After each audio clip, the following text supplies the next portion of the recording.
Hey, what's happening, gamers? Max here, and I want to talk about this game right here. This is a game I haven't played in ages. We're talking about Spider-Man for the Sega Genesis, which y'all know about Spider-Man, right?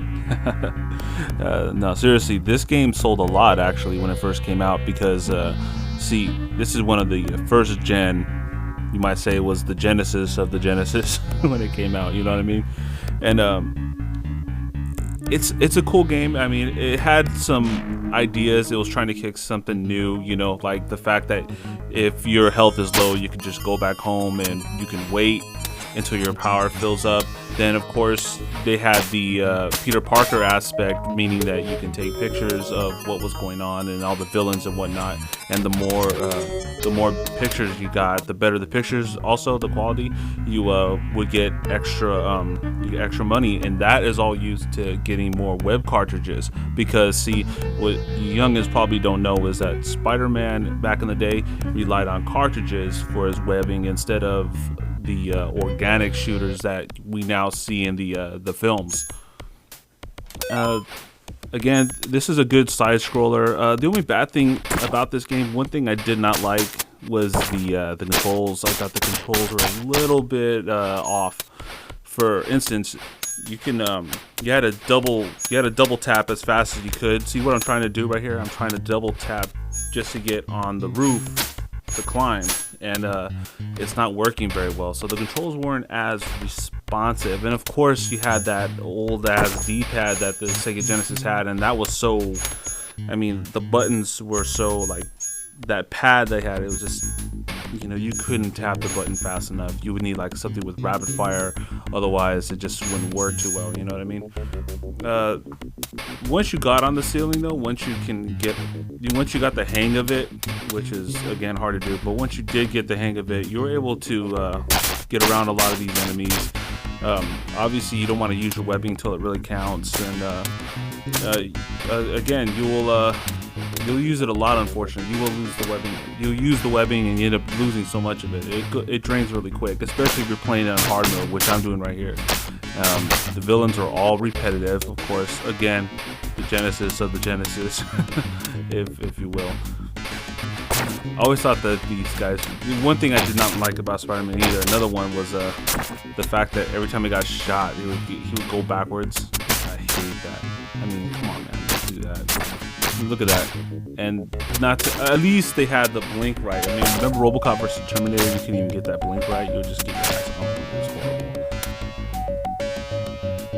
So anyway, I figured while I'm got you guys here, I can go ahead and bring you on some updates. As you guys know, PSN is back online, and now that it is, I can go ahead and finish my Homefront gameplay and get that to you guys as soon as possible. That will be on gotgame.com. I want to do some gameplay commentaries and give you guys some insight on how to play the game. Now, I'm in no ways an expert. I'm not as good as NASA 1 or anything like that, but I do have a few tricks up my sleeve that I think will allow the average gamer to not be such a noob and not get owned so bad. You know what I mean? There's a few tips, a few strategies in the multiplayer that'll help you, and I feel I can contribute with what I know. So hopefully you'll see that real soon. And also I've been a little busy lately trying to get a new song going for my mixtape I want to produce, and the first track will feature Ultimate Chance. Remember I mentioned I wanted to work with him in the past? Well, he got back at me once I asked him, hey, we should collab. He's like, yeah, why not? So we're doing a track about kind of just overcoming the odds, you know what I mean? Kind of like just, people that say we can't do it, here we are, and we're doing what we're doing, and we're being successful at it. And I'm not just talking about YouTube, I'm just talking about in life in general. Some people struggle to have what I have, and I know that. I know I could be in a lot worse places, so I thank God that I have what I have, and I don't, I'm not so greedy as, I'm gonna step on people to get ahead in life, but at the same time, I'm realistic. I know that I know what my limits are.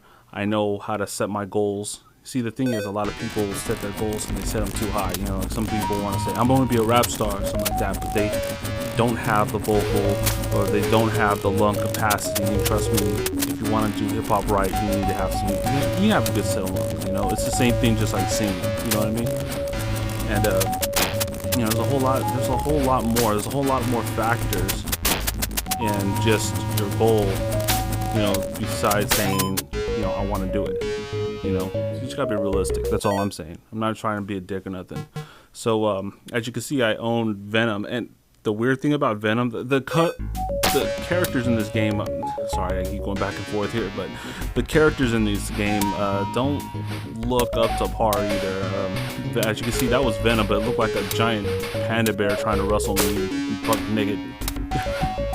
And yeah, so it was kind of a fail. But again, this is the genesis of the Genesis when it came to titles, you know. But it did so well that Sega kept the license with Marvel, and doing that, Sega released one hell of an arcade game. I'm not sure if you guys even played it, but it was a 4-player beat 'em up that turned into a multi-platform game for the arcade, and it was, oh man, it was so badass. If you guys had a chance to play it, or if you guys see it somewhere, man, grab your quarters and just get busy on that.